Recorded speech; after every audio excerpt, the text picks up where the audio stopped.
Her name? Cherie. Skinny bitch. Okay. She sent me an email the other day, AKA Skinny bitch. Okay. It's double shot. What's that? It's double shot. Well, now it's double shot. No, it's double shot. Yeah, but everybody's gonna think she's going to the bar and drinking. No. So, I have seen, we met on, I'm going to tell you the date, hold on, because it was the day before I met you.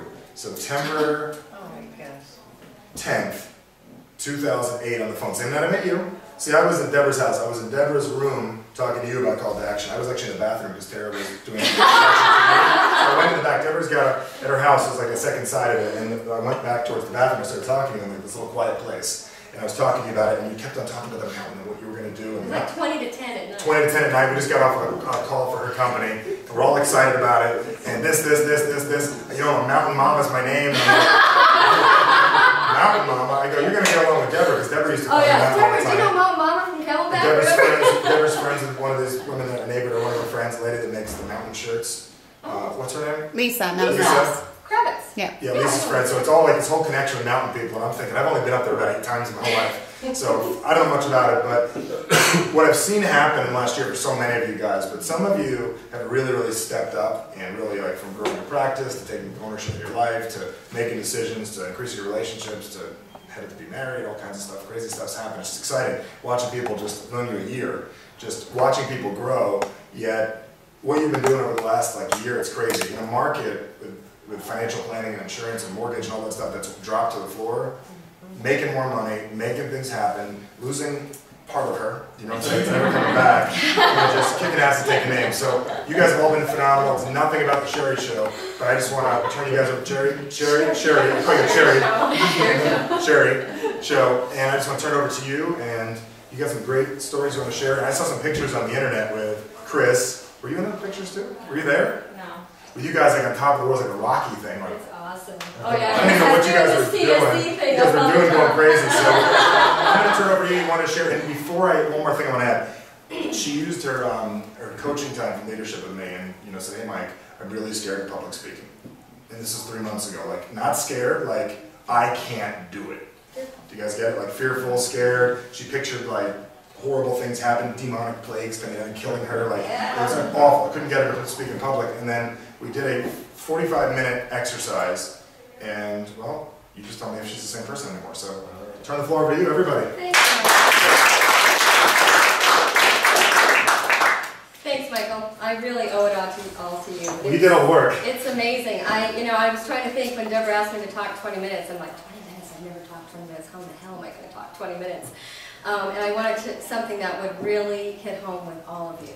So what I decided to talk about is our game face. The one we leave home with every morning, go to the office with. You walk down the hall and you see someone, "Hey, how you doing? Great, thanks, how are you? Great." Because those people are not your family, they're not your friends. They don't want to hear about your kids going to rehab or grandma dying. Those are people, you got to have a game face. And we all have it. We have to have it just to get through business. If we don't have it, there's a few people out there without it, and you hear about their aches and pains, and they're depressed, and the kids, and no one's doing well. So you got to have that game face. But what I wanted to do today is pretty much take my game face off, because I think in order to really get to know people, you got to take that game face off.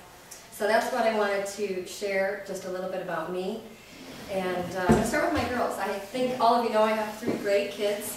My youngest is 19. Her name's Jenna. She goes to Scottsdale Community. She's a fighting artichoke. Anybody know She's running track over there. I'm very proud of her. She's working 2 jobs, and she has a full load over there, which is pretty exciting. She doesn't know what she wants to do. She thinks dietitian, but she's 19. I'm sure that'll change 5 or 6 times. Now, my middle one, Bethany's 22. She just finished her coursework at Scottsdale Culinary, which is amazing. Wow. I'm so proud of her.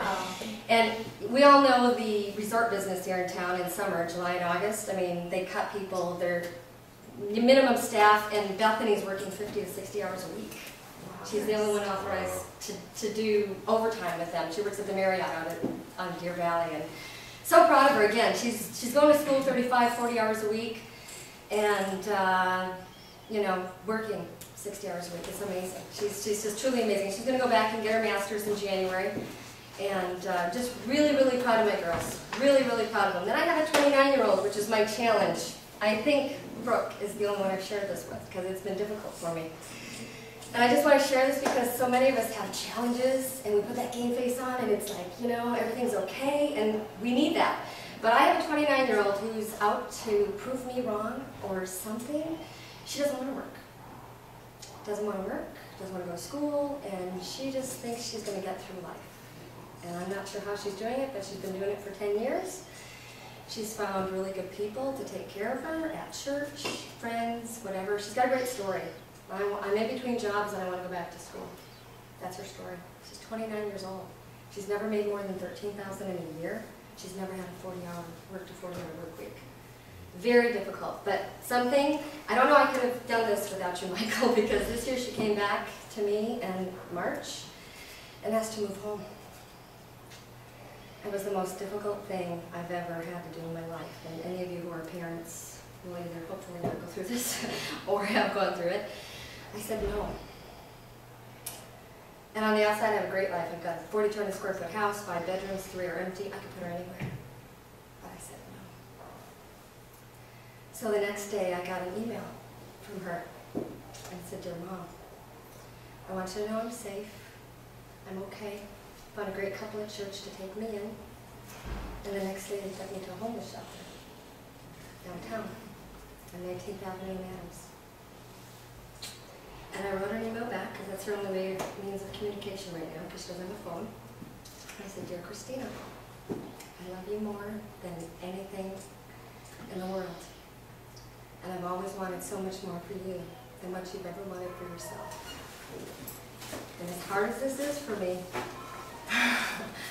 it was the most difficult thing I've ever had to do, but the most freeing for me, because I'm not going to enable her in 20 years have a 40 or 50-year-old laying on my couch with no skills. So I basically told her that people who are not wanting to go out and work live at homeless shelters. And that was very, very difficult for me. And, you know, like I said, I don't know why she's done what she's done. She thinks that it's survival for her. She'll come and dig through our garage sale items for clothes and shoes, and it's sad, really sad. So even though I talk about these great kids, I mean, they're great kids, I love them, but there's always challenges, and I'm not sure I could have gotten through that without you, Michael. My job is a challenge. You know, the mortgage business sucks, except I've made double what I've made last year because of Michael. Thank you. It's a challenge. Guidelines are changing. It's difficult to get people qualified. You actually have to qualify today instead of having a pulse. The last 5 years, that's all you needed. Now you need credit, you need income, you need everything to get anything done. And something else, my relationships are changing. I've lost 3 really good friends in the last year. That was one of my biggest fears, of leaving people behind. We've talked about that at CSE. That was a huge fear of mine, and I let that go. It wasn't easy, but it was, in order for me to grow, you have to leave people behind, and that was difficult. But I do want to share something on one of the, I don't know if it was Igniting Momentum, one of the calls, and I don't know how many of you were on there with Mary. Mary was like 55, 56 years old, living her life for her mother, and then we came to find out her mother's been dead for the last 3 or 4 years. She's still living her life for her mother. And timing is crazy with this, but I had just gotten in a huge argument with my daughter, Jenna, that day. She was 18, she's a senior in high school. It was in February, and she was choosing where she wanted to go on a mission trip with her school. And senior year, you know, she's done some of the little things, San Francisco and Utah. I wanted her to go to Costa Rica. I just wanted her to have